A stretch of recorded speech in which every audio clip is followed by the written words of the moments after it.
नमस्कार, न्यूट्रीबॉस किचनमध्ये आपलं सर्वांचं स्वागत आहे। आज मी तुम्हाला मक्याच्या कुरडया करून दाखवणार आहे। मक्याच्या कुरडया इतक्या छान आणि सॉफ्ट आणि टेस्टी होतात। मला वाटलं की आपल्या व्ह्यूअर्स सोबत शेअर करावं म्हणून मी ही रेसिपी घेऊन आलेली आहे। चला तर आपण सुरुवात करू मक्याच्या कुरडया करायला।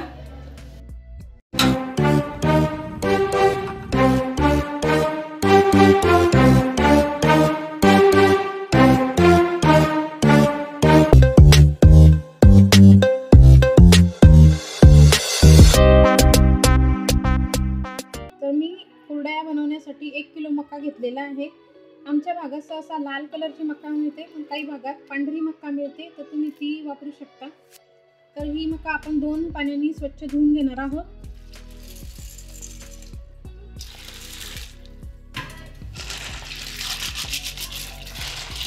आपण छान चोळून ही मका स्वच्छ करून घेणार आहोत, जेणेकरून त्याच्यावरची घाण कचरा वगैरे सगळं निघून जाईल।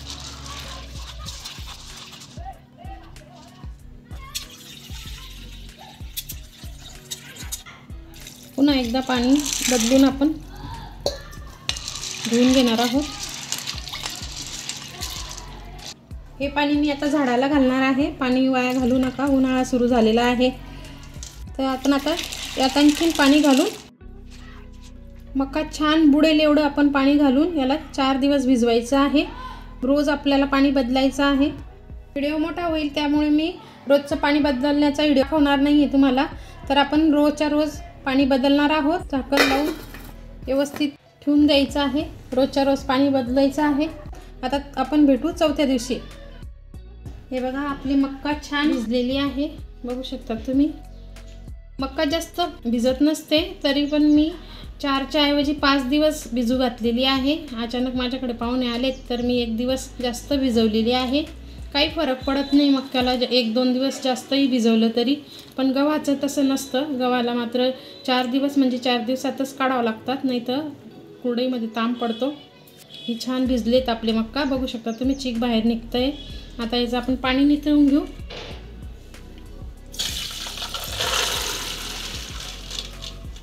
मी मक्का पाण्याने धुवून घेतलेली आहे, 2 पाणी बदलून घेतलंय त्याचं। तर आपण आता ही थोडी थोडी करत मिक्सरमधून फिरून घेणार आहोत।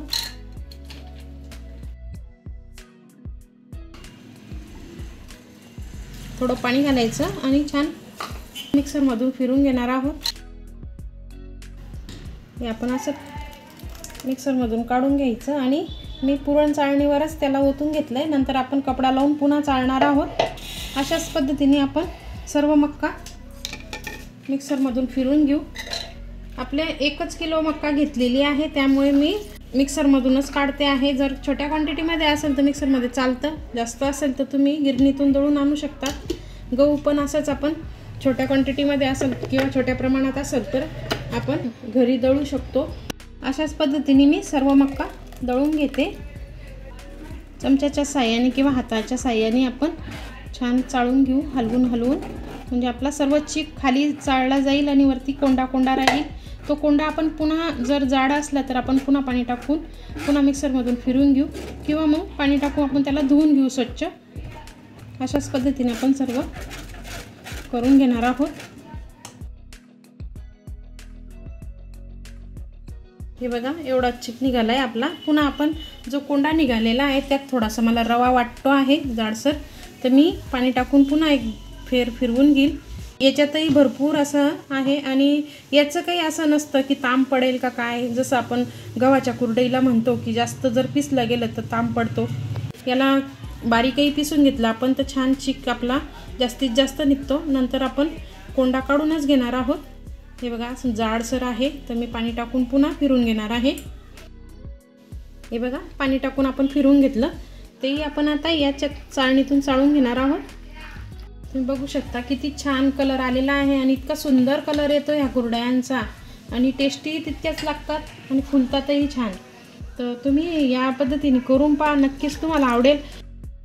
हे बघा, आपण कोंडा हा काढून घेतला आहे, त्यात मी अजून पाणी टाकून पिळून घेणार आहे। तर आपण पाणी टाकून घेऊ त्याच्यात। अशा पद्धतीने आपण गव्हाचा कोंडा जसा काढतो तसा आपण हे असं पिळून घ्यायचं आहे। हे बघा, आता याच्यात बिलकुल काही राहिलेलं नाही आहे, फक्त कोंडा आहे। याच पद्धतीने सर्व कोंडा आपण काढून घेणार आहोत.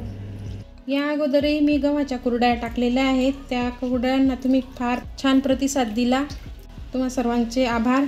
असेच मी पारंपरिक रेसिपी भरपूर टाकलेल्या आहेत, जसं की अनारसे, सांजोऱ्या, लोणचं, काळा मसाला, गरम मसाला, भरपूर अशा पारंपरिक रेसिपी मी टाकलेल्या आहेत. नागलीचे पापड वगैरे, उन्हाळी सामान. तर तेही तुम्ही बघा आणि तेही तुम्हाला नक्कीच आवडेल, मला अशी खात्री आहे. तुम्ही बघितलंच असाल माझ्या कुरडईच्या रेसिपीमध्ये मी किती बारीक सारीक टिप्स दिलेल्या आहेत. तशाच पद्धतीने मी सर्व व्हिडिओमध्ये टिप्स सांगत असते. माझ्याकडे जेवढी माहिती आहे तेवढी मी तुम्हाला देण्याचा प्रयत्न करते, जेणेकरून तुमच्या रेसिपी फसू नये, हाच माझा उद्देश आहे. हे बघा आपले आता छान चाळून झालेलं आहे. तरी मी आता एक कपड्याच्या साह्याने पुन्हा एकदा चाळून घेणार आहे. कपड्याच्या साह्याने चाळा किंवा मग आपण मैदा चाळायची जी चाळणी असते त्यानेही चाळून घेतलं तरी चालते. हे बघा एवढा कोंडा निघाला. हा कोंडा आता आपण गाईला खाऊ घालणार आहोत, वाया जात नाही. त्यामुळे गाईलाही आंबवलेले पदार्थ खायला मिळतात. हे बघा मी मोठ्या भांड्याला ओढणी बांधून घेतलेली आहे. आपण हा चीक आता ओढणीतून चाळून घेणार आहोत. चीक चाळताना जास्तीत जास्त बारीक चाळणीचा, बारीक कपड्याचा वापर करायचा, जेणेकरून कोंड्याचा एकही कण चिकामध्ये गेला नाही पाहिजे. थोडं थोडं टाकत आणि हाताने हलवून आपण चाळून घ्यायचं आहे. कपड्याच्या साह्याने चाळून जर घेतलं ना तर आपले कोंडा राहण्याचा चान्स राहत नाही. आणि कोंडा जर राहिला आपल्या चिकामध्ये तर तो शिजल्यानंतर आणखीन मोठा होतो आणि मग कुरड्या चाळताना आपल्या जाळीमध्ये अटकतो. मग आपल्या कुरड्या टाकायला आपल्याला प्रॉब्लेम येतो. त्यामुळे आपल्याला जास्तीत जास्त बारीक कपड्यांनी म्हणा किंवा बारीक चाळणीने चाळून घेणं गरजेचं असतं. हे कुटाने केले तरच आपले पदार्थ छान होतात. हे जरी आपल्याला त्रासदायक वाटत असले पण पुढचा पदार्थ आपला खूप छान होतो. अशाच पद्धतीने मी सर्व चीक चाळून घेते. पुढची प्रोसेस मग दाखवते तुम्हाला. हे बघा आपलं चीक काढून झालेलं आहे. अशा पद्धतीने चिकाचं भांडं थंड पाण्यात ठेवणार आहोत. त्यात मी आईस क्यूब घालते आणि आपण थंड पाण्यातच आपल्याला हे भांडं ठेवायचं आहे चिकाचं, जेणेकरून आपला चीक उमळणार नाही, उफळणार नाही. उमळणं म्हणजे काय होतं की फर्मेंटेशन होतं चिकाचं आणि त्याचे बबल्स येतात मग वरती. तर त्यामुळे आपला चिकचं वरचं तामचं पाणी असतं काळपट, ते पाणी काढलं जात नाही. त्याच्यासोबत चीकही वाहून जातो आणि आपला चीक पातळ पण होतो. मग जर कधी चीक उमळला तर आपल्याला जास्त पाणी नितरवता येत नाही आणि चीक पातळ राहून जातो आणि मग आपल्या कुरड्या पण पातळ होतात. एका साईडला धक्का न लावता ठेवून द्यायचं रात्रभर. आता मी झाकण ठेवून रात्रभर असंच ठेवणार आहे. उद्या सकाळी आपण कुरड्या करू. चला तर मग आपण भेटू आता उद्या सकाळी. तर काल आपण मक्याचं चीक काढलेला आहे, तुम्ही बघू शकता. छान आपला चीक सेट झालेला आहे. आपण आता याचं वरचं पाणी निथळून घेऊ. हलक्या हाताने आपल्याला वरचं पाणी काढून घ्यायचं आहे. ढवळं काढायचं नाही, नाही तर आपला चीक पातळ येतो.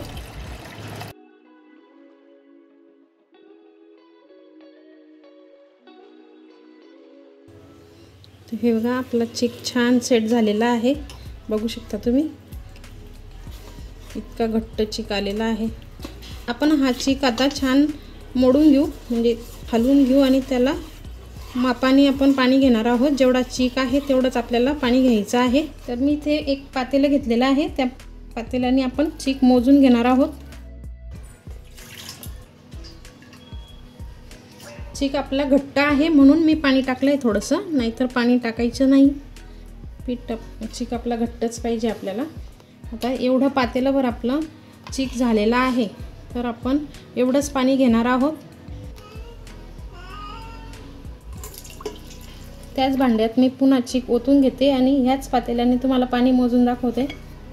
मी कुकरमध्ये अगोदरच पाणी तापायला ठेवलेलं होतं, तर तुम्ही बघू शकता. त्याच पातेल्याने आपण जेवढा चीक आहे तेवढंच पाणी घेतलेलं आहे आणि साईडला आपण थोडंसं पाणी गरम करायला ठेवणार आहोत. एखाद्या वेळेस आपल्याला वरून पाणी लागलं तर आपण गरमच पाणी घालायचं आहे. त्यामुळे मी एका साईडला थोडंसं पाणी गरम करायला ठेवते. आपल्या पाण्याला उकळी आलेली आहे. मी यात चवीनुसार मीठ घालते. 2 चमचे मीठ घालणार आहे मी. साधारणतः हे 20 ग्रॅम मीठ घेतलेलं आहे, बरोबर नाश्त्याचे 2 चमचे. गॅस कमी करून मी आता एका साईडला चीक ओतत आहे आणि सतत हलवत हलवत आपल्याला चीक हटून घ्यायचा आहे। भांड्यामध्ये मी थोडंसं गरम पाणी घालून धुवून घेतलेलं आहे आणि ते पाणी टाकलेलं आहे आणि आपली गॅसची फ्लेम आपल्याला वाढवायची आहे आणि सतत हलवत हलवत आपल्याला चीक शिजवून घ्यायचा आहे।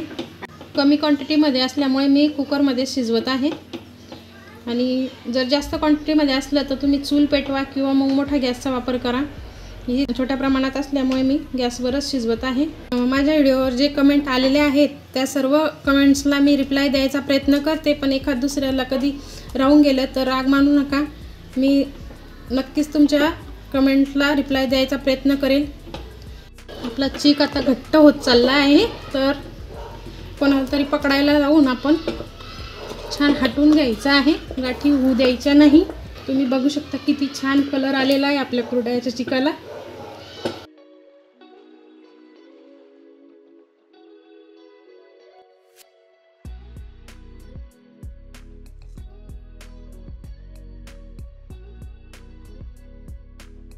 तर आपण हे साईडचं सर्व काढून आतमध्ये शिजू द्यायचं आहे।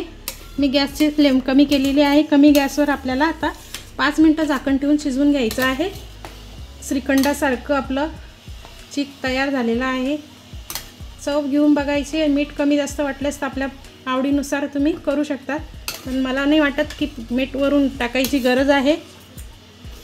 5 मिनिटं झाकण ठेवून शिजवून घ्यायचं आहे। पुन्हा आपण पलटी देणार आहोत चिकाला। 5 मिनिटं पुन्हा शिजवून घेतलेला आहे चीक, छान गदगद शिजतो आहे। पुन्हा आपण हलवून घ्यायचं आहे। गॅस बंद करते मी। आपला चीक शिजलेला आहे, अगदी ट्रान्सपरंट झालेला आहे, बघू शकता। मला थोडं चीक हटायला उशीर झाला आहे, तर मी एका स्टीलच्या प्लेटवर टाकणार आहे कपड्यावर आणि नंतर उन्हात नेऊन ठेवणार आहे प्लेट ती। मी अशा पद्धतीचा सोऱ्या घेतलेला आहे, त्याला आतून तेल लावून घेतलेलं आहे। आपण आता कुरडया टाकून घेऊ। चीक खूप छान शिजलेला आहे आपला।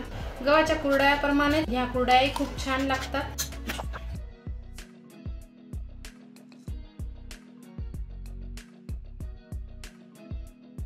अशाच पद्धतीने मी सर्व कुरडया टाकून घेते। कुरडया जर करायच्या नसतील तर तुम्ही वडे करू शकता, वडेही छान लागतात, याची भाजीही छान होते। तर अशाच पद्धतीने मी सर्व कुरडया करून घेते।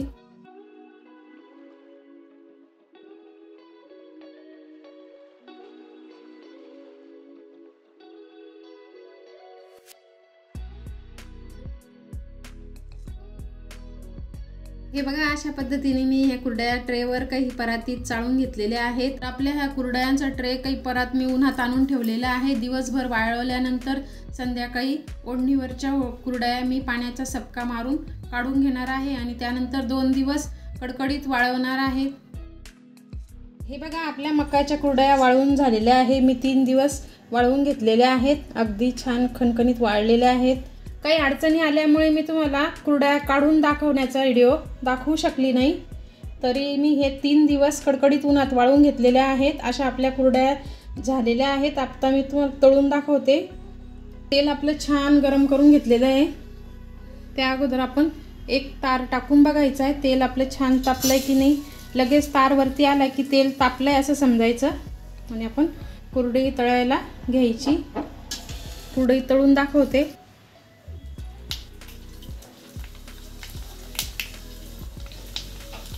हे बघा, आपल्या कुरडया किती फुलत आहेत, असं वाटणार सुद्धा नाही की मक्याच्या कुरडया आहेत। इतक्या छान फुलल्या आहेत आणि गव्हाच्याच वाटत आहेत कुरडया। टेस्टही गव्हाच्या कुरडईसारखीच झालेली आहे। कलर खूप सुंदर आलेला आहे त्याचा, असं वाटते की कलर घातलाय पण कलर टाकलेला नाही आहे, तो मक्याचाच कलर आलेला आहे कुरड्यांना। खूप सॉफ्ट अशा कुरडया झालेल्या आहेत आणि 1 किलो मक्यामध्ये जवळपास 40 ते 45 कुरडी झालेली आहे। गव्हापेक्षा जास्त क्वांटिटी निघते याची, कारण की गव्हाचा चोथा जास्त निघून जातो, कोंडा जास्त निघतो आणि मक्याचा तसा कोंडा जास्त निघत नाही, त्यामुळे चीक जास्त निघतो आणि आपल्या कुरडयाही जास्त प्रमाणात होतात। तुम्ही बघू शकता किती छान कलरफुल अशा कुरडया झालेल्या आहेत, तितक्याच टेस्टी आणि मऊ झालेल्या आहेत, सॉफ्ट झालेल्या आहेत। मला मक्याच्या कुरडईंची फरमाईश आलेली होती, तर मी त्या पद्धतीने करण्याचा प्रयत्न केलेला आहे. तर तुमची काही फरमाईश असेल तर मला नक्की सांगा, त्याही मी पूर्ण करण्याचा प्रयत्न करेन. तर तुम्ही पण नक्की करून पहा आणि तुमच्या कुरडया कशा झाल्यात हे मला कमेंटद्वारे नक्की कळवा. भेटू आपण पुढच्या व्हिडिओमध्ये.